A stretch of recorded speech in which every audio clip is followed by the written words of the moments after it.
सीता बियही राम लौटे अवधपुर पहुँचे अवधपुर पहुँचे नी हो।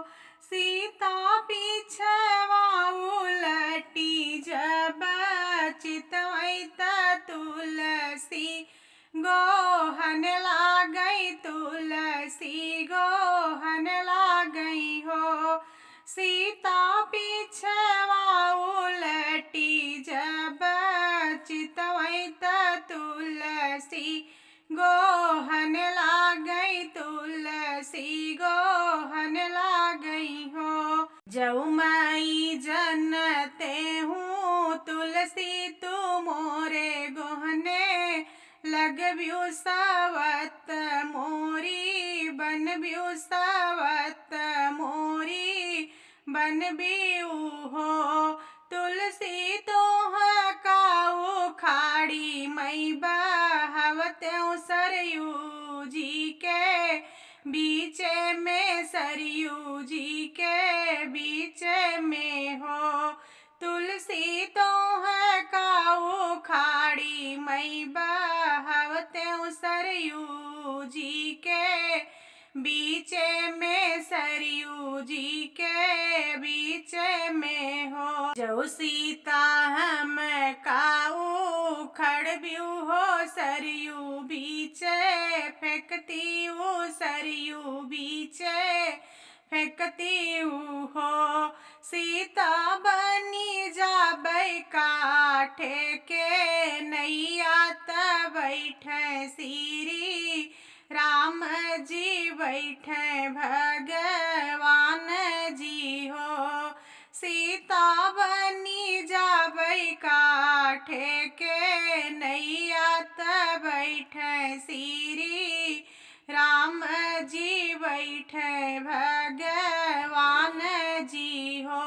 जो तुलसी बनत्यू तू नैया की बैठे भगवान की बैठे श्री राम जी हो।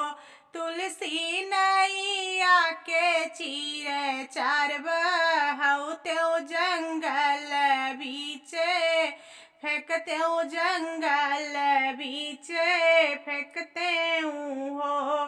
तुलसी नैया के चीर चार बहऊ त्यो जंगल बीच फेंकते जंगल बीच फेंकते हो। जो सीता हम कातू चिरब्यू जंगल बीच फेंकब्यू जंगल बीचे फेंकब्यू हो। सीता बनी जाबै तुलसी के मलवात राम गले पहिरत राम गले सोहबई हो। सीता बनी जाबै तुलसी के मलवात राम गले पहिरत राम गले सोहबई हो। जो तुलसी मलवा तो बनब्यू राम गले सोहब्यू राम गले सोहब्यू हो। तुलसी तोह कामई तोड़ी के बहऊ बगियवा में फेंकबै बगियवा में फेंकबै हो।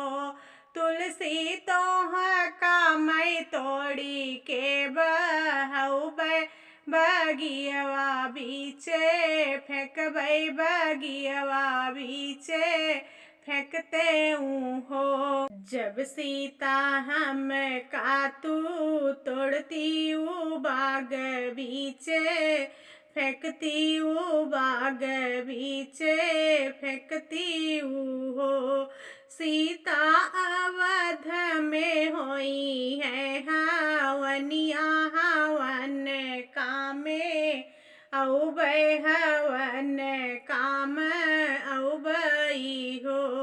सीता अवध में होई है हवन वनिया हवन कामे उबे हवन कामे औबई हो सीता धुवना जजई है कसवा देवते खुश होई है देवते खुश होई है हो जब तुलसी बन ब्यूह वनिया त राम होम करी है राम होम करी है आकाशे धुआं लगी है आकाशे धुआं उठी है हो तुलसी हवन के रखिया बटोर बैत घूरवा में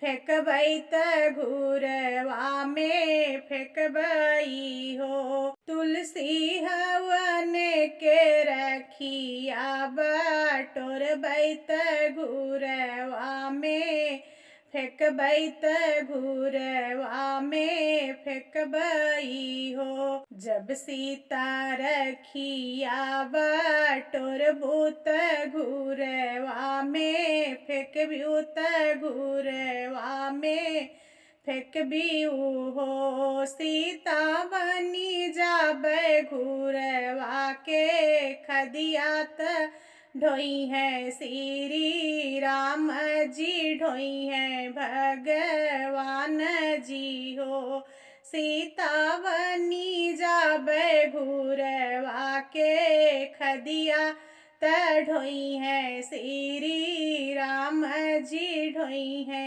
भगवान जी हो दोनों हाथ जोड़ली है सीता त तुलसी पैया लागई त तुलसी पैया लागई हो तुलसी बनी के रहियू मोरी सवतिया जनम जुग पूजबई जनम जुग पूजबई हो तुलसी बनी के रहियू मोरी सवतिया जनम जुग पूजबई जनम जुग पूजबई हो